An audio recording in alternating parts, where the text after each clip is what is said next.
EWS certificate 2023 ഏപ്രിലിന് ശേഷമുള്ളത് വെച്ചാൽ മതിയോ? യാതൊരുവിധ സാമുദായിക റിസർവേഷനും കിട്ടാത്ത വിഭാഗത്തിനുള്ളതാണ് EWS സർട്ടിഫിക്കറ്റ് എന്ന് പറയുന്നത്. പ്ലീസ് ടെൽ അബൌട്ട് സ്പോർട്ട് കോട്ട. സ്പോർട്സിന് 11 സീറ്റുകളുണ്ട്.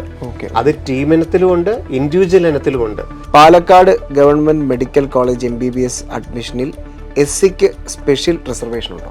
പാലക്കാട് ഇന്നവർ മാത്രമേ പ്രവേശിപ്പിക്കാവുന്നല്ല, അവിടുത്തെ 85 സീറ്റുകളും SCക്ക് വരുന്നുണ്ട്.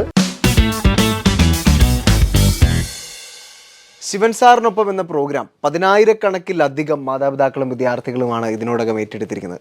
ഈ ഏറ്റെടുത്തിരിക്കുന്ന എല്ലാ വിദ്യാർത്ഥികളും മാതാപിതാക്കളും തന്നെ എപ്പോഴും നമ്മുടെ പ്രോഗ്രാമിനടിയിൽ നിരവധി കമൻറ്റുകൾ അവരുടെ സംശയങ്ങളായി ഉന്നയിക്കാറുണ്ട്, അല്ലേ സാറേ? തീർച്ചയായും. അപ്പം നിങ്ങളുടെ സംശയങ്ങൾക്കുള്ള കൃത്യമായ മറുപടി, അതായത് നിങ്ങളിട്ട ഓരോ കമൻറ്റിനുമുള്ള കൃത്യമായ മറുപടിയുമായിട്ടാണ് ഇന്ന് നമ്മൾ വന്നിരിക്കുന്നത്. നമ്മൾ കഴിഞ്ഞ കുറച്ച് ദിവസങ്ങളായിട്ട് അല്ലേ നമ്മുടെ എപ്പിസോഡിൽ നമ്മൾ പറയുന്നുണ്ട്, ആഗ്രഹിച്ചൊരു കാര്യവുമാണ്. കാരണം നമുക്ക് നേരിട്ട് കമ്മ്യൂണിക്കേറ്റ് ചെയ്യുന്നതിൻ്റെ ഏറ്റവും നല്ലൊരു മാധ്യമം നമുക്ക് ഉള്ളപ്പം 2024-25 അധ്യയന വർഷത്തിൽ മെഡിക്കലിൻ്റെ ഏത് പ്രൊഫഷണൽ കോഴ്സുകളിലോട്ട് അഡ്മിഷൻ പോകുന്ന വിദ്യാർത്ഥികളും അവരുടെ രക്ഷിതാക്കൾക്ക് ധാരാളം സംശയങ്ങളുണ്ടാകും. അത് പരസ്പരം പങ്കുവെക്കാനുള്ള ഒരു പ്ലാറ്റ്ഫോം എന്ന നിലയിൽ നമുക്ക് ഈ ഒരു എപ്പിസോഡിനെ നിങ്ങൾ കാണണം, അല്ലേ? തീർച്ചയായിട്ടും. അപ്പോൾ ശിവൻ സാറിൻ്റെ കഴിഞ്ഞ നമ്മുടെ 76ാമത് എപ്പിസോഡായിരുന്നു സാർ. അപ്പോൾ അതിൻ്റെ ഇടയിൽ നിരവധി കമൻറ്റുകളാണ് വിദ്യാർത്ഥികളും മാതാപിതാക്കളും ചോദ്യങ്ങളായി ഉന്നയിച്ചിരിക്കുന്നത്. അതിൽ തന്നെ ചില കമൻറ്റുകൾക്കൊക്കെ വലിയ ലൈക്കുകൾ ഉണ്ടായിട്ടില്ല, അറിയേണ്ടതായതുകൊണ്ട്. അപ്പോൾ ശിവൻ സാർ, നമുക്ക് നമ്മുടെ ചോദ്യങ്ങളിലേക്ക് തന്നെ പ്രവേശിക്കാം. ഓക്കെ, അപ്പോൾ ഞാനൊരു പ്രേക്ഷക പ്രതിനിധിയായിട്ട് തന്നെയാണ് സാറിനോട് ചോദ്യങ്ങൾ ചോദിക്കുന്നത്. അപ്പോൾ നമുക്ക് നമ്മുടെ ആദ്യത്തെ ചോദ്യം, EWS സർട്ടിഫിക്കറ്റ് 2023 ഏപ്രിലിന് ശേഷമുള്ളത് വെച്ചാൽ മതിയോ, അതോ 2024 ജാനുവരിക്ക് ശേഷമുള്ളത് വേണമെന്ന് നിർബന്ധമുണ്ടോ? അശ്വതി എന്ന് പറയുന്ന ഒരു പ്രേക്ഷകയാണ് നമ്മുടെ ചോദിച്ചിട്ടുള്ളത്. EWS സർട്ടിഫിക്കറ്റ് എന്താണെന്നുള്ളത് നമ്മൾ പല എപ്പിസോഡുകളിലും പറഞ്ഞിട്ടുണ്ട്. അതായത് യാതൊരുവിധ സാമുദായിക റിസർവേഷനും കിട്ടാത്ത, ഇപ്പോൾ ഈഴവ അല്ലെ മുസ്ലിം അല്ലെങ്കിൽ backward Hindu, Vishwakarma, SC ST അങ്ങനെ യാതൊരുവിധ സാമുദായിക റിസർവേഷനും കിട്ടാത്ത വിഭാഗത്തിനുള്ളതാണ് EWS സർട്ടിഫിക്കറ്റ് എന്ന് പറയുന്നത്. അപ്പോൾ ഒരാൾ ഈഴവയോ OBCയോ അല്ലെങ്കിൽ മുസ്ലിമോ ഒക്കെ ആണെങ്കിൽ EWS കിട്ടത്തേയില്ല. ഇതൊന്നും അല്ലാത്ത ജാതിയിൽപ്പെട്ടവരായിരിക്കണം EWSകാർ. അത് തന്നെ നമുക്കറിയാം, സെൻട്രലിന് ഒരു നിയമം, സ്റ്റേറ്റിൽ വേറൊരു നിയമം. അപ്പം നീറ്റിൻ്റെ അഖിലേന്ത്യാ അടിസ്ഥാനത്തിലുള്ള admission all India quota, AIIMS, JIPMER, ESI കോട്ടയിലൊക്കെ ആണെങ്കിൽ അഖിലേന്ത്യാ അടിസ്ഥാനമുള്ളത് തഹസീൽദാരുടെ സർട്ടിഫിക്കറ്റ് വേണം. കേരളത്തിലാണെങ്കിൽ കേരളത്തിലെ ഗവൺമെൻറ് മെഡിക്കൽ കോളേജുകൾ, അതുപോലെ തന്നെ സെൽഫ് ഫിനാൻസിങ് മെഡിക്കൽ കോളേജുകൾ, അഗ്രികൾച്ചർ, വെറ്റിനറി, ആയുർവേദം, കേരളത്തിലെയൊക്കെ പ്രവേശന രീതിയാണെങ്കിൽ വില്ലേജ് ഓഫീസറുടെ EWS ആണ് വേണ്ടത്. അപ്പം 2 EWS ഉണ്ടെന്നുള്ളതും എല്ലാവർക്കും അറിയാം. ഇനി ഏത് സർട്ടിഫിക്കറ്റാണ് വേണ്ടതെന്നുള്ള കാര്യം, നമ്മുടെ ആപ്ലിക്കേഷൻ വരുന്ന സമയം എപ്പോഴാണോ, അതായത് ജനുവരി, ഫെബ്രുവരി, മാർച്ച് മാസത്തിലാണ് നമ്മുടെ ആപ്ലിക്കേഷൻ വരുന്നത്. അപ്പം ആപ്ലിക്കേഷൻ വരുന്ന സമയത്തിന് തൊട്ട് മുമ്പുള്ള സാമ്പത്തിക വർഷമാണ് എപ്പോഴും എടുക്കുന്നത്. ഈ വർഷം ഇപ്പം നമ്മൾ നോക്കുകയാണെങ്കിൽ നമുക്കറിയാം 2024 മാർച്ച് തീരുകയാണ് നമ്മുടെ സാമ്പത്തിക വർഷം. 2024 മാർച്ചിൽ തീരുമ്പം നമ്മൾ സ്വാഭാവികമായിട്ടും EWS ചോദിക്കുന്നത് 2022-23 സാമ്പത്തിക വർഷത്തെ EWS സർട്ടിഫിക്കറ്റാണ് ചോദിക്കുന്നത്. ആപ്ലിക്കേഷൻ വിളിക്കുന്നതിന് തൊട്ടു മുമ്പുള്ള സാമ്പത്തിക വർഷം, പൂർത്തിയായ സാമ്പത്തിക വർഷത്തെ EWS സർട്ടിഫിക്കറ്റാണ് ചോദിക്കാറുള്ളത്. അതുകൊണ്ട് ആപ്ലിക്കേഷൻ എപ്പോൾ വിളിക്കുന്നു എന്നുള്ളതിനാണ് പ്രാധാന്യം. അപ്പം 2023 ജനുവരി 1 ശേഷം എടുക്കണോ, 24 ജനുവരി 1 ശേഷം എടുക്കണമെന്ന് ഒന്നും പ്രസക്തമല്ല. 2022-23 സാമ്പത്തിക വർഷത്തെ തഹസീൽദാർ എന്നുള്ള സർട്ടിഫിക്കറ്റോ അല്ലെങ്കിൽ വില്ലേജ് ഓഫീസർ എന്നുള്ള സർട്ടിഫിക്കറ്റോ ആണ് EWSന് വേണ്ടത് എന്നെടുത്തു എന്നുള്ളതിന് പ്രസക്തിയില്ല. അടുത്ത ചോദ്യം നീറ്റ് ആസ്പിറന്റ് ആയിട്ടുള്ള ഒരു വിദ്യാർത്ഥിയാണെന്ന് തോന്നുന്നു. അദ്ദേഹത്തിൻ്റെ പേര് എത്ര വ്യത്യസ്തമായിട്ടാണ് ഇട്ടിരിക്കുന്നത്. For OCI holder what's the requirements? തീർച്ചയായിട്ടും. കാരണം OCI കാർഡ് ഹോൾഡറെ സംബന്ധിച്ചോളം ധാരാളം സംശയങ്ങളുള്ളൊരു മേഖലയാണ്. അതായത് 2021 ഫെബ്രുവരി 11 കൃത്യമായൊരു നിയമം വന്നത്. അതുവരെ OCI കാർഡ് ഹോൾഡേഴ്സിന് NRI സീറ്റുകൾ മാത്രമേ കിട്ടുമായിരുന്നുള്ളൂ. 2021 ഫെബ്രുവരി 11 സുപ്രീം കോടതി വ്യക്തമായിട്ട് പറഞ്ഞു, ഇതിനു മുമ്പ് 2021 ഫെബ്രുവരി 11 മുമ്പ് OCI കാർഡ് ഹോൾഡർ ആയിട്ടുള്ളവർ, ഓവർസീസ് സിറ്റിസൺസ് ഓഫ് ഇന്ത്യ, അതായത് മറ്റു പല രാജ്യങ്ങളിലും ജനിക്കുകയോ പഠിക്കുകയോ ചെയ്യുന്നതുകൊണ്ട് അവരുടെ നാഷണാലിറ്റി തന്നെ മറ്റു പല രാജ്യങ്ങളിലും ആയിരിക്കും. എന്നാൽ ഇന്ത്യയിലാണ്, OCI കാർഡുമായിട്ടാണ് ഇവിടെ നിൽക്കുന്നത്. അങ്ങനെയുള്ള കുട്ടികളെ 2021 ഫെബ്രുവരി 11 മുമ്പ് OCI കാർഡ് ഹോൾഡർ എടുത്തവരെ ജനറൽ ആയിട്ടാണ് ഇപ്പോൾ പരിഗണിക്കുന്നത്. എന്നാൽ 21-ലും 22-ലും എന്ത് സംഭവിച്ചു? അവർക്ക് NRI സീറ്റ് മാത്രമേ കിട്ടുകയുള്ളൂ. എന്നാൽ 2023 നീറ്റ് എക്സാമിലൂടെ അല്ലെങ്കിൽ കേരള മെഡിക്കൽ പ്രവേശനത്തിലൂടെ ഇനി എഞ്ചിനീയറിംഗ് പ്രവേശനത്തിനും ഒക്കെ ഈ ഒരു നിയമം 2021 ഫെബ്രുവരി 11 മുമ്പുള്ളവരെല്ലാം ജനറൽ ആയിട്ട് പരിഗണിച്ചു. അവർക്ക് ഗവൺമെൻറ് സീറ്റുകളും കിട്ടി, സെൽഫ് ഫിനാൻസിങ്ങിൻ്റെ നോർമൽ സീറ്റും കിട്ടി, സെൽഫ് ഫിനാൻസിങ്ങിൻ്റെ NRI സീറ്റിന് അവർക്ക് അർഹത ഉണ്ട് താനും. കാരണം OC കാർഡ് ഹോൾഡർ ആയതുകൊണ്ട് മറ്റൊരു സർട്ടിഫിക്കറ്റും കൊടുത്തില്ലെങ്കിൽ പോലും അവർക്ക് അത് വെച്ചിട്ട് NRI സീറ്റിനും എലിജിബിലിറ്റി ഉണ്ടായിരുന്നു. അപ്പം നമുക്ക് മനസ്സിലായല്ലോ, ആ നേരത്തെ എടുത്ത OC കാർഡ് ആണെങ്കിൽ യാതൊരു കുഴപ്പവുമില്ല, ഇവിടെ ഗവൺമെൻറ് സീറ്റ് കിട്ടും. ഇനി 2021 ഫെബ്രുവരി 11 ശേഷമാണ് OC കാർഡ് ആയതെങ്കിൽ, ഇപ്പോഴാണ് നമുക്ക് നാഷണാലിറ്റി ചേഞ്ച് ആയതെങ്കിൽ, നമുക്ക് കേരളത്തിലാണെങ്കിലും നാഷണൽ ലെവലാണെങ്കിലും NRI സീറ്റുകൾ മാത്രമേ കിട്ടുകയുള്ളൂ. 640 മാർക്ക് കിട്ടിയാലും 680 മാർക്ക് കിട്ടിയാലും 700 മാർക്ക് കിട്ടിയാലും പുതിയ OC കാർഡ് ഹോൾഡേഴ്സിന് NRI സീറ്റ് മാത്രമേ ലഭിക്കുകയുള്ളൂ. ഇതല്ലാതെ നമുക്കൊരു OC കാർഡ് ഹോൾഡറിന് അപ്ലൈ ചെയ്യാൻ നോർമലായിട്ട് വേണ്ടത് എന്തൊക്കെയാണ്? ഫോട്ടോയെ, സിഗ്നേച്ചർ, തമ്പ് ഇംപ്രഷന്, നേറ്റിവിറ്റി, അങ്ങനെയുള്ള കാര്യങ്ങൾ. ബാക്കി ഇവിടെയുള്ള ഒരു കുട്ടി അപ്ലൈ ചെയ്യുന്ന നോർമലായിട്ടുള്ള കാര്യങ്ങൾ മാത്രം മതി OC കാർഡ് ഹോൾഡേഴ്സിനും. സാർ, അടുത്തൊരു കുട്ടി കമൻറ്റ് ചെയ്തിരിക്കുന്നതാണ്. അദ്ദേഹത്തിൻ്റെ പേരൻസ് കേരളത്തിലാണ് ജനിച്ചത്, പക്ഷെ അദ്ദേഹം ജനിച്ചിരിക്കുന്നത് കർണാടകയിലാണ്. അപ്പോൾ കേരളത്തിൽ കേരള കോട്ടയിൽ എലിജിബിൾ ആണോ? ജാതി സർട്ടിഫിക്കറ്റിലൊക്കെ എന്തൊക്കെ കാര്യങ്ങൾ ചെയ്യണം? തീർച്ചയായിട്ടും. കാരണം അത് നമ്മൾ മുമ്പ് പറഞ്ഞ പോലെ തന്നെ ഒത്തിരി സംശയങ്ങൾ ജനിക്കുന്നതാണ്. കാരണം ജനിക്കുകയും അക്കാഡമിക് ഇയർ മുഴുവൻ മറ്റൊരു സംസ്ഥാനത്തിലാണ്, അല്ലെങ്കിൽ കേരളത്തിനോ ഇന്ത്യക്കോ പുറത്താണ് എങ്കിൽ നമുക്ക് ഇവിടുത്തെ ഗവൺമെൻറ് സീറ്റുകൾക്ക് യോഗ്യത ഉണ്ടോ എന്നുള്ളത് എല്ലാവർക്കും സംശയമാണ്. നമ്മൾ കഴിഞ്ഞ എപ്പിസോഡിൽ പറഞ്ഞതുപോലെ തന്നെ ഒരാൾ NRI ആണ്, വർഷങ്ങളായിട്ട് 10 20 വർഷമായിട്ടൊരു NRI ആണ്, അവിടെ തന്നെയാണ് കുട്ടി ഉണ്ടായതും പഠിച്ചതും എല്ലാം അവിടെയാണ്. അപ്പോൾ അവർക്ക് എങ്ങനെയാണ് കേരളത്തിൽ അർഹത കിട്ടുക എന്നൊരു ചോദ്യമുണ്ട്. കേരളത്തിനെ സംബന്ധിച്ചിടത്തോളം നമ്മൾ എപ്പോഴും പറയുന്നത് ഐദർ പേരൻസ്, അച്ഛനോ അമ്മയോ ആരെങ്കിലും ഒരാൾ കേരളത്തിൽ ജനിക്കുകയോ, കുട്ടി അച്ഛനോ അമ്മയോ കുട്ടിയോ ഈ 3 പേരിൽ ആരെങ്കിലും ഒരാൾ കേരളത്തിൽ ജനിച്ചാൽ മാത്രം മതി, ഇവിടെ എല്ലാ അർഹതയും കിട്ടും. ഇവിടുത്തെ ഗവൺമെൻറ് സീറ്റ് കിട്ടും, ജാതി റിസർവേഷൻ കിട്ടും, കമ്മ്യൂണിറ്റി വൈസ് ഉള്ള കോട്ടകളെല്ലാം, മാനേജ്മെൻറ്റ് കോട്ടകൾ, മൈനോറിറ്റി കോട്ടകൾ, എല്ലാ സീറ്റിനും അർഹതയുണ്ട്. ഈ 3 പേരും കേരളത്തിൽ ജനിച്ചില്ല എങ്കിൽ മാത്രം അക്കാഡമിക് ഇയർ 5 വർഷം ഇവിടെ പഠിച്ചിരുന്നെങ്കിൽ, 8 മുതൽ 12 വരെ കേരളത്തിൽ പഠിച്ചെങ്കിലും കേരളത്തിൽ ഗവൺമെൻറ് സീറ്റിന് ഉൾപ്പെടെ കിട്ടും. അപ്പോൾ പക്ഷേ കമ്മ്യൂണിറ്റി റിസർവേഷൻ കിട്ടുകയില്ല. പക്ഷെ നമ്മുടെ ഈ കുട്ടിയെ സംബന്ധിച്ചിടത്തോളം ഇദ്ദേഹത്തിന് OEC റിസർവേഷൻ ഉണ്ട്. ഇദ്ദേഹത്തിൻ്റെ അച്ഛനും അമ്മയും കേരളൈറ്റ്സ് ആണ്, അവരിവിടെ ജനിച്ച് ഇവിടെ പഠിച്ചവരാണ്. അപ്പം അവർക്ക് ഇവിടെ പെർമനൻ്റ് അഡ്രസ്സ് ഉണ്ട്, റേഷൻ കാർഡ്, ആധാറൊക്കെ ഉണ്ട് എന്നുണ്ടെങ്കിൽ ഇവിടുത്തെ റിസർവേഷൻ കിട്ടും. OEC എന്ന് പറയുന്നത് കേരളത്തിൽ മാത്രമുള്ളതാണ്. അതിനിവിടെ നമുക്ക് സ്ഥലമോ റേഷൻ കാർഡോ ആധാറോ ഒക്കെ ഉണ്ടെന്നുണ്ടെങ്കിൽ തീർച്ചയായിട്ടും ഇവിടുത്തെ വില്ലേജ് ഓഫീസർ നമുക്ക് കമ്മ്യൂണിറ്റി സർട്ടിഫിക്കറ്റ്, OEC എന്നുള്ള സർട്ടിഫിക്കറ്റ്, അതായത് നമ്മുടെ നോൺ ക്രിമിനൽ സർട്ടിഫിക്കറ്റും 6 ലക്ഷത്തിൽ താഴെയുള്ള വരുമാന സർട്ടിഫിക്കറ്റുമാണ് വേണ്ടത്. അത് പക്ഷേ കേരളത്തിലെ വില്ലേജ് ഓഫീസറിൽ നിന്ന് വേണം, കർണാടകത്തിൽ നിന്ന് പോരാ. ഇവരിപ്പോൾ മൊത്തം കർണാടകത്തിലോട്ട് പറിച്ചു നട്ടു. ഇവിടെ ഇവർക്ക് ഒരു അഡ്രസ്സും ഇല്ല എന്നുണ്ടെങ്കിൽ മാത്രമേ, റേഷൻ കാർഡ് ഇവിടെ ഇല്ല എന്നുണ്ടെങ്കിൽ മാത്രമേ ഇവിടെ കിട്ടാതിരിക്കുകയുള്ളൂ.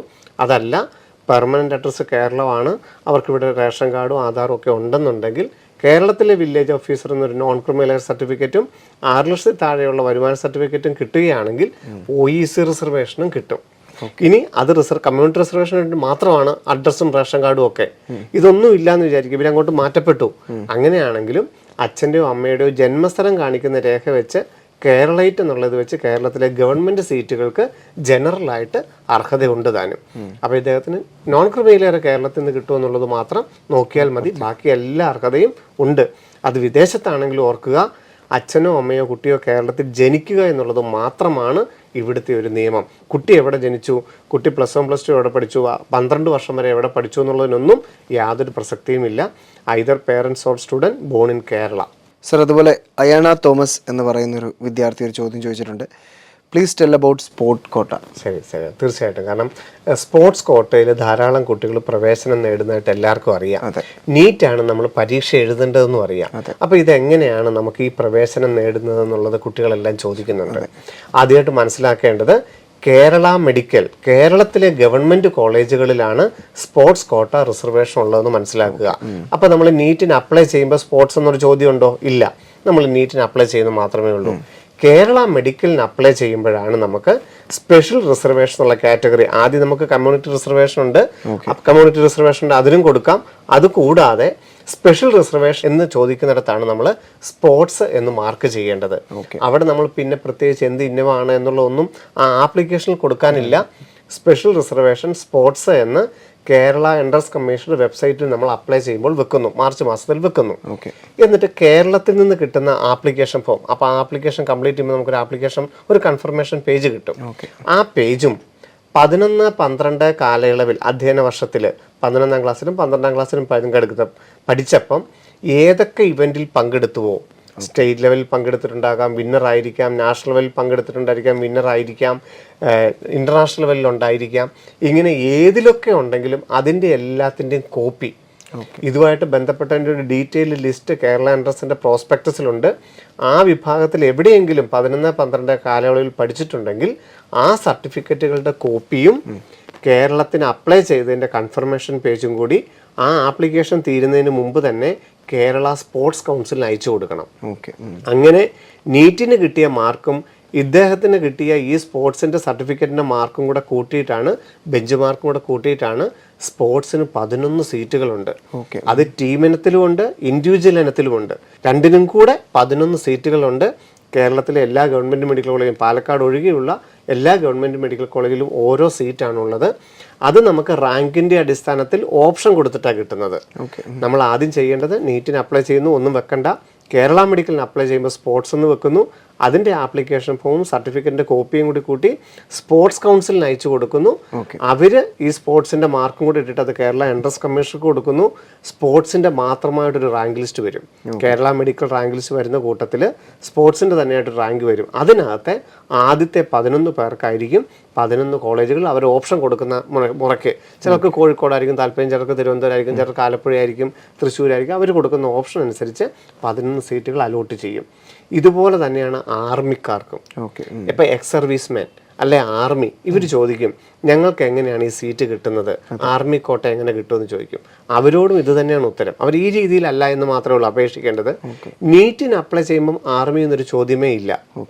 അതിനുശേഷം നമ്മൾ കേരള മെഡിക്കലിന് അപ്ലൈ ചെയ്യുമ്പോഴാണ് ഇപ്പോൾ സർവീസ് ചെയ്തുകൊണ്ടിരിക്കുന്നവർ, ആർമിയിൽ സർവീസ് ചെയ്തുകൊണ്ടിരിക്കുന്നവർ, ജോലി ചെയ്തുകൊണ്ടിരിക്കുന്ന മരണപ്പെട്ടവരുടെ മക്കള്, ജോലി ചെയ്തുകൊണ്ടിരിക്കട്ടെ യുദ്ധസമാന സാഹചര്യത്തിൽ മരണപ്പെടുകയോ കാണാതാവുകയോ അംഗവൈകല്യം സംഭവിക്കുകയോ ചെയ്തവരുടെ മക്കള്, അതുപോലെ തന്നെ എക്സ് സർവീസ്മാൻ ആണ് അവരുടെ മക്കൾ, ഇവർക്കൊക്കെ റിസർവേഷൻ ഉണ്ട്. ഇതെല്ലാം കേരള മെഡിക്കലുമായിട്ട് ബന്ധപ്പെട്ടിട്ടാണ് അതാത് സർട്ടിഫിക്കറ്റുകൾ അപ്ലോഡ് ചെയ്ത് അതിന് അപേക്ഷിക്കേണ്ടതെന്നുള്ളത് ഓർത്തിരിക്കണം. നീറ്റ് പരീക്ഷയുടെ മാർക്കും റാങ്കും തന്നെയാണ് പരിഗണിക്കുന്നത്, പക്ഷെ അപേക്ഷിക്കേണ്ടത് കേരള മെഡിക്കലിനാണ്. ഇത് കൂടാതെ ആർമിയിലാണ് വർക്ക് ചെയ്യുന്നതെങ്കിൽ, ആർമിയുടെ ഏത് വിഭാഗത്തിലാണെങ്കിലും വർക്ക് ചെയ്യുന്നതെങ്കിൽ സെൻട്രൽ പൂൾ കോട്ടയുണ്ട്. ഇപ്പോൾ എക്സ് സർവീസ്മെൻസിനാണെങ്കിലും ഉണ്ട്. 45 സീറ്റുകളുണ്ട്. ഇന്ത്യയിലെ ഏറ്റവും പ്രധാനപ്പെട്ട മെഡിക്കൽ കോളേജുകളിലെല്ലാം സെൻട്രൽ പൂൾ കോട്ട എന്നുണ്ട്. അതിന് നമ്മൾ നീറ്റിന് അപ്ലൈ ചെയ്യുമ്പോഴോ കേരള മെഡിക്കലിന് അപ്ലൈ ചെയ്യുമ്പോഴോ ഒന്നും ചെയ്യേണ്ടതില്ല. പകരം ഏത് ഓഫീസിലാണോ നമ്മുടെ ഈ എക്സ് സർവീസ്മാൻ അല്ലെങ്കിൽ ആർമിയിൽ ഇപ്പോൾ ജോലി ചെയ്തുകൊണ്ടിരിക്കുന്നവർ ഏത് ഓഫീസിലാണോ ആ ഓഫീസിൽ നിന്ന് നീറ്റ് റിസൾട്ട് വരുമ്പോൾ സെൻട്രൽ പൂൾ കോട്ടയ്ക്ക് നേരിട്ട് കേന്ദ്ര ഗവൺമെൻറ്റിലോട്ട് അപേക്ഷിക്കുകയാണ് രീതി. 45 സീറ്റുകൾ ആ രീതിയിലുമുണ്ട്. ഇനി ആർമി മെഡിക്കൽ കോളേജ് തന്നെയായിട്ടുണ്ട്. ഇന്ദ്രപ്രസാദ് യൂണിവേഴ്സിറ്റി ഉണ്ട് ഡൽഹിയിലുള്ളത്. അവിടെ നമുക്ക് 4 ലക്ഷം 4.5 ലക്ഷം രൂപ ഫീസ് ക്രമത്തിൽ ആർമി മെഡിക്കൽ കോളേജിൽ നേരിട്ട് വേണം നമുക്ക് നീറ്റ് റിസൾട്ട് വന്നതിന് ശേഷം അപ്ലൈ ചെയ്ത് വേണം പ്രവേശനം. അത് ഇതുമായിട്ടൊന്നും ബന്ധമില്ല, സെപ്പറേറ്റ് ഓപ്ഷൻ കൊടുക്കണം ആർമി മെഡിക്കൽ കോളേജ്. AFMC നമ്മൾ ഇന്നാൾ പറഞ്ഞു, അതിന് വേറെ രീതിയിൽ നമ്മൾ അപ്ലൈ ചെയ്തിട്ടാണ് നീറ്റ് റിസൾട്ട് വന്നതിന് ശേഷമാണ് AFMCയിൽ നമ്മൾ ആപ്ലിക്കേഷൻ കൊടുക്കുന്നത്. ഇതെല്ലാം ആ വിഭാഗവുമായിട്ട് ബന്ധപ്പെട്ടതാണ്. ടീന സെബാസ്റ്റ്യൻ എന്ന് പറയുന്ന ഒരു പ്രേക്ഷക ചോദിച്ചൊരു ചോദ്യമാണ്, മൈനോറിറ്റി സർട്ടിഫിക്കറ്റിൻ്റെ വാലിഡിറ്റി എത്രത്തോളം ഉണ്ട്? 2022 ഡിസംബറിൽ എടുത്ത മൈനോറിറ്റി സർട്ടിഫിക്കറ്റ് വാലിഡ് ആകും? കാരണം ഈ നോൺ ക്രിമിനൽ അല്ല ഇൻകം ഒക്കെ പറയുമ്പോൾ പ്രത്യേകം തന്നെ പറയും 1 വർഷമേ വാലിഡിറ്റി ഉള്ളൂ എന്ന് പറയും. നേറ്റിവിറ്റി, മൈനോറിറ്റി, കാസ്റ്റ് ഇങ്ങനെയുള്ളതിന് ഒരിക്കലും വാലിഡിറ്റി പറയാറില്ല. അതെപ്പോഴും വാലിഡ് ആണ്. എന്നിരുന്നാൽ പോലും നമുക്കിത് ഏറ്റവും പ്രധാനപ്പെട്ടതാണ് നമ്മുടെ ആപ്ലിക്കേഷനിൽ. അപ്പം നമ്മൾ പഴയൊരു സർട്ടിഫിക്കറ്റ് വെച്ച് അതിൻ്റെ വാലിഡിറ്റി നോക്കേണ്ട കാര്യമില്ല. നമ്മൾ അപ്ലൈ ചെയ്യുമ്പോൾ എപ്പോഴും പുതിയൊരു സർട്ടിഫിക്കറ്റ് എടുക്കണം. ആ സർട്ടിഫിക്കറ്റ് എടുത്ത് വേണം. ഇപ്പം നേറ്റിവിറ്റി നമ്മൾ ഈ വർഷത്തിനേക്ക് വേണ്ടിയിട്ട് പറഞ്ഞാൽ എടുക്കണം. മൈനോറിറ്റി ഈ വർഷത്തെ ആപ്ലിക്കേഷൻ കേരള മെഡിക്കലിൽ വിളിക്കുമ്പോൾ നമ്മൾ തീർച്ചയായിട്ടും പറഞ്ഞാൽ എടുക്കണം. അതുപോലെ തന്നെ SC വിഭാഗമാണെങ്കിലും ST വിഭാഗമാണെങ്കിലും ഒക്കെ നമ്മൾ ഇതിന് വേണ്ടിയിട്ടൊരു ആപ്ലിക്കേഷൻ എടുത്തിട്ട് വേണം അപ്ലൈ ചെയ്യാനായിട്ട്. കാരണം പല കോളേജുകളിലും പല നിയമമായിരിക്കും ചിലപ്പം. അതുകൊണ്ട് നമ്മൾ പഴയ സർട്ടിഫിക്കറ്റുകൾ കഴിയുമെങ്കിൽ ഉപയോഗിക്കാതിരിക്കുക. അതിൻ്റെ വാലിഡിറ്റിയെക്കുറിച്ച് നോക്കുകയും ചെയ്യരുത്. പുതിയ സർട്ടിഫിക്കറ്റുകൾ എടുത്ത് തന്നെ വേണം നമ്മൾ അപ്ലൈ ചെയ്യേണ്ടതില്ല. എന്നറിയോ, നമ്മളൊരു മെമ്മോ വരുമ്പോൾ നമുക്ക് കാണാതെ പോയി കഴിഞ്ഞാൽ, നമ്മൾ ശ്രദ്ധിക്കാതെ പോയി കഴിഞ്ഞാൽ നമുക്ക് ആ കിട്ടേണ്ട റിസർവേഷൻ കിട്ടാതെ പോകും. അതുകൊണ്ട് എപ്പോഴും ആപ്ലിക്കേഷൻ ചെയ്യുമ്പോൾ പഴയ സർട്ടിഫിക്കറ്റുകൾ ഉപയോഗിക്കാതെ, പഴയ ഫോട്ടോ ഉപയോഗിക്കാതെ, പഴയ ആധാർ കാർഡ് അങ്ങനെ ഉപയോഗിക്കാതെ ഇതിനു വേണ്ടിയിട്ട് നമ്മൾ ചെയ്യേണ്ടതായിട്ടുണ്ട്. ഇപ്പം ആധാർ കാർഡ് നമ്മൾ ഏറ്റവും പുതിയതായിട്ട് എടുക്കണോ? വേണ്ട. നമ്മൾ പുതിയ ഫോട്ടോ ആണെന്നുണ്ടെങ്കിൽ നമുക്കിപ്പം പരീക്ഷാ സമയത്ത് കൊണ്ടുപോകേണ്ട ആ ഫോട്ടോ വെച്ച് ആളെ തിരിച്ചറിയുന്നുണ്ടെങ്കിൽ അത് പുതുക്കൊന്നും വേണ്ട. അതല്ലെങ്കിൽ അതും പുതുക്കണം. അങ്ങനെ വേണം നമ്മൾ ഈ പരീക്ഷ അഭിമുഖീകരിക്കാനായിട്ട്. മൈനോറിറ്റി സർട്ടിഫിക്കറ്റിനൊന്നും അങ്ങനെ പ്രത്യേകിച്ച് വാലിഡിറ്റി ഇല്ല. അത് ലൈഫ് ലോങ് വാല്യുബിൾ ആണത്. സർ, ദീപ എന്ന് പറയുന്ന പ്രേക്ഷകരുടെ അടുത്ത ചോദ്യം, Palakkad government medical college MBBS അഡ്മിഷനിൽ SCക്ക് സ്പെഷ്യൽ റിസർവേഷൻ ഉണ്ടോ? തീർച്ചയായിട്ടും. കാരണം നമുക്ക് 12 ഗവൺമെൻറ് മെഡിക്കൽ കോളേജാണ് കേരളത്തിലുള്ളത്. അതിൽ SC വിഭാഗത്തിന് മാത്രമായിട്ടുള്ളതാണ് പാലക്കാട് ഗവൺമെൻറ് മെഡിക്കൽ കോളേജ്. അവിടെ 100 സീറ്റുള്ളതിൽ 85 സീറ്റുകളും SC വിഭാഗത്തിനായിട്ട് അലോട്ട് ചെയ്തിരിക്കുന്നതാണ്.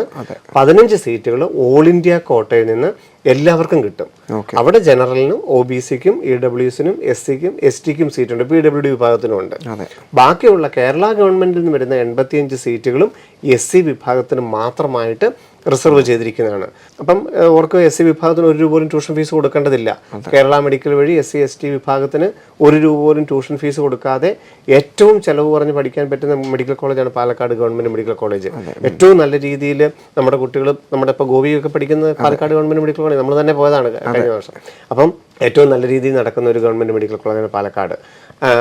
ഇത് കൂടാതെ ഇപ്പം നമുക്ക് നോക്കിക്കഴിഞ്ഞാൽ അവിടെ ബാക്കിയുള്ള കാറ്റഗറിക്കും സീറ്റ് അലോട്ട് ചെയ്തിട്ടുണ്ടല്ലോ എന്ന് കാണാം. കേരളത്തിലെ എപ്പോഴും നോക്കുക, മൊത്തം സീറ്റുകളിൽ ഇത്ര സീറ്റുകൾ റിസർവേഷൻ ആണ് നമ്മൾ എപ്പോഴും കണക്ക് കൂട്ടുന്നത്. അതുകൊണ്ട് തന്നെ ചിലപ്പോൾ ഈ SC കാറ്റഗറിയിൽ നല്ല റാങ്ക് ഉള്ളവരെ അവരുടെ ഓപ്ഷൻ മറ്റു പല കോളേജിലും ആയിരിക്കും ചിലപ്പോൾ. അപ്പോൾ എന്ത് സംഭവിക്കും? ഈ കോളേജിൽ റിസർവേഷൻ കാറ്റഗറിയിൽ ബാക്കിയുള്ള കാറ്റഗറിക്കാരും ചിലപ്പോൾ ഇവിടെ അഡ്മിഷൻ എടുത്തിട്ടുണ്ടാവും. അത് വരുന്നത് പാലക്കാട് ഇന്നവർ മാത്രമേ പ്രവേശിപ്പിക്കാവുന്നല്ല, അവിടുത്തെ 85 സീറ്റുകളും SCക്ക് വരുന്നുണ്ട്. അപ്പം മൊത്തമുള്ള 1750 സീറ്റുകളിൽ SCക്ക് ഇത്ര സീറ്റുകളിൽ നിന്ന് നിജപ്പെടുത്തിയിട്ടുണ്ട്. അത് അവരുടെ ഓപ്ഷൻ അനുസരിച്ച് പല കോളേജുകളിലായിട്ട് അലോട്ട് ചെയ്യുക ചെയ്യുന്നത്. അതുകൊണ്ട് കോളേജുകളിൽ വരുമ്പോൾ ചില കോളേജുകളിൽ ജനറൽ വിഭാഗത്തിൽ ആരും കാണില്ല. അവിടെ ജനറൽ സീറ്റ് ഇല്ല എന്നല്ല അർത്ഥം. അവർ കൊടുക്കുന്ന ഓപ്ഷന്റെ അനുസരിച്ച് അങ്ങോട്ടും ഇങ്ങോട്ടും മാറും. മൊത്തം എണ്ണം നോക്കുമ്പോൾ 1750 എണ്ണവും നോക്കിക്കഴിഞ്ഞാൽ 15% ഓൾ ഇന്ത്യ കോട്ട, EWS 10%, ഈഴവ വിഭാഗം 9%, മുസ്ലിം വിഭാഗം 8%, BH വിഭാഗം 1%, SC വിഭാഗം 8%, ST വിഭാഗം 2%. ഇങ്ങനെയുള്ള ശതമാനം നോക്കിയാൽ മൊത്തം സീറ്റുകൾ നോക്കിയാൽ കൃത്യമായിരിക്കും. ഓരോ കോളേജുകളിലുമായിട്ട് നമ്മൾ നോക്കിക്കഴിഞ്ഞാൽ പല കോളേജുകളിലായിട്ടായിരിക്കും ഇവർ അലോട്ട്മെന്റ് എടുത്തിരിക്കുന്നത്. സർ, അടുത്തൊരു കമന്റാണ്. സർ, എൻ്റെ മകനൊരു ഫോറിൻ പൗരനാണ്. പക്ഷെ അവൻ്റെ 10th 12th കേരളത്തിൽ നിന്ന് CBSE ബോർഡാണ് എഴുതിയത്. അവനൊരു ഫോറിനറും OCI ഹോൾഡറുമായതിനാൽ എന്താണ് നീറ്റ് എക്സാമിനുള്ള മാനദണ്ഡം? അവന് അഡ്മിഷൻ ഏത് കോട്ടയിലാണ് കിട്ടുക? ഈ കാര്യം കുറേ പേരോട് ചോദിച്ചെങ്കിലും വ്യക്തത കിട്ടിയില്ല. ശിവൻ സാറിൻ്റെ അഭിപ്രായം പ്രതീക്ഷിക്കുന്നു. കുറേ അധികം പേരുണ്ട്. ഇപ്പോൾ OCI കാർഡ് ഹോൾഡർ, നമ്മൾ അതിന് ഉത്തരം പറഞ്ഞു കഴിഞ്ഞതാണ്. OCI കാർഡ് ഹോൾഡർ അവർ പഠിച്ചതും ജനിച്ചതും ഒക്കെ ചിലപ്പോൾ ഇന്ത്യയിലായിരിക്കും. അപ്പം എന്താ പറയുക, 10ാം ക്ലാസ് അതിൽ 10ാം ക്ലാസ് വരെ അല്ലെ 11ഉം 12ഉം ഒക്കെ കേരളത്തിൽ പഠിച്ചെങ്കിൽ നമ്മൾ ആദ്യം പറഞ്ഞത് തന്നെയാണ് നിയമം. എന്നാണ് ഇവർ OCI കാർഡ് എടുത്തത്? 2021 ഫെബ്രുവരി 11 മുമ്പാണ് OCI കാർഡ് എടുത്തതെങ്കിൽ ആസ് ആൻ ഇന്ത്യൻ ഇവിടുത്തെ ജനറൽ വിഭാഗവും ഗവൺമെന്റ് സീറ്റും എല്ലാം കിട്ടും. 2021 ഫെബ്രുവരി 11 ശേഷമാണ് OCI കാർഡ് എടുത്തതെങ്കിൽ NRI സീറ്റ് മാത്രമേ കിട്ടുകയുള്ളൂ. അപ്പം ആദ്യം പറഞ്ഞ ക്രൈറ്റീരിയ ആണെന്നുണ്ടെങ്കിൽ നോർമലി ഒരു ഇന്ത്യൻ എന്നുള്ള രീതിയിൽ എല്ലാ രീതിയിലും കാണാം. നമുക്ക് അതിൻ്റെ സർട്ടിഫിക്കറ്റ് മാത്രം വെച്ചാൽ മതി. ബർത്ത് സർട്ടിഫിക്കറ്റ്, 10th 12th അങ്ങനെയുള്ള കാര്യം മാത്രം വെച്ചാൽ മതി. രണ്ടാമത്തതാണെങ്കിൽ OCI കാർഡ് കൊടുത്തുകൊണ്ട് നമ്മൾ NRI സീറ്റിന് മാത്രമായിരിക്കും അപേക്ഷ സമർപ്പിക്കേണ്ടത്. സർ, അതുപോലെ തന്നെ ഒരു പ്രേക്ഷക അദീന എന്നാണ് അദ്ദേഹത്തിൻ്റെ പേര്. OEC സ്റ്റുഡൻസിന് കീമിന് അപ്ലൈ ചെയ്യാൻ വില്ലേജ് ഓഫീസിൽ നിന്നും ഇപ്പോൾ ഏതൊക്കെ സർട്ടിഫിക്കറ്റ്സ് വാങ്ങണം? തീർച്ചയായിട്ടും. അപ്പോൾ OEC എന്ന് പറയാൻ നമുക്കറിയാം, വിദ്യാഭ്യാസ ആവശ്യത്തിന് യാതൊരുവിധ ട്യൂഷൻ ഫീസും കൊടുക്കാതെ ഗവൺമെന്റ് മേഖലയാണെങ്കിലും സ്വകാര്യ മേഖലയാണെങ്കിലും പഠിക്കാൻ പറ്റുന്നതാണ് OEC എന്ന് പറയുന്നത്. അത് 30 വിഭാഗങ്ങളുണ്ട്. OBCയിലുള്ള വിഭാഗങ്ങളാണ് 28 എണ്ണവും, ജനറൽ വിഭാഗം 2 പേരും.